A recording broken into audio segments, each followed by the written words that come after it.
महाराष्ट्र की राजनीति एक बार फिर से चर्चा का विषय बन चुकी है। महाराष्ट्र में एक बार फिर से सियासी हलचल तेज हो चुकी है।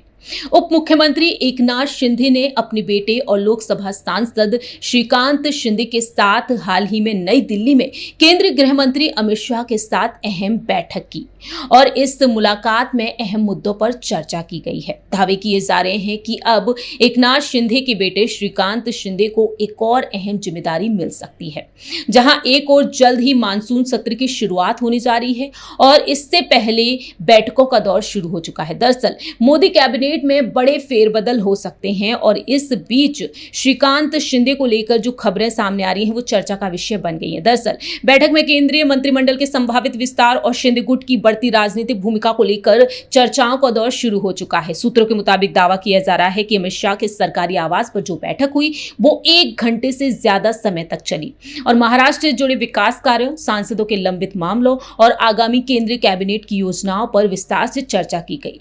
बताया तो यह भी जा रहा है कि अमित शाह ने सांसदों को उनके संसदीय क्षेत्रों के विकास के लिए केंद्र सरकार के पूर्ण सहयोग का भरोसा दिया है। वहीं बैठक में श्रीकांत शिंदे को सांसदों और केंद्र सरकार के बीच समन्वय स्थापित करने की जिम्मेदारी सौंपे जाने की भी चर्चा रही है और बैठक खत्म होने के बाद अमित शाह एकनाथ शिंदे के बीच तकरीबन 15 मिनट तक बंद कमरे में अलग से बातचीत हुई और इस मुलाकात के बाद राजनीतिक गलियारों में अटकलें तेज हो गई हैं।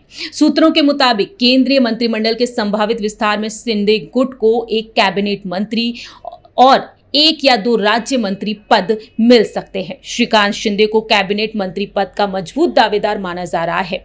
हाल ही में शामिल हुए सांसदों में से किसी एक को भी मंत्रिमंडल में जगह मिलने की संभावना जताई जा रही है। अब देखा जाए तो श्रीकांत शिंदे को लेकर जो खबर सामने आई है वो वाकई में हर किसी को हैरान करे। श्रीकांत शिंदे को भी अब कैबिनेट में शामिल किया जा सकता है। देखना होगा कि आने वाले दिनों में आखिरकार श्रीकांत शिंदे को क्या कोई अहम जिम्मेदारी मिलती है या नहीं। अब देखना होगा कि वाकई में श्रीकांत शिंदे को कैबिनेट में शामिल किया जाएगा, क्या वाकई में कैबिनेट मंत्री अब श्रीकांत शिंदे बन जाएंगे, ये वक्त के साथ साथ ही पता चलेगा।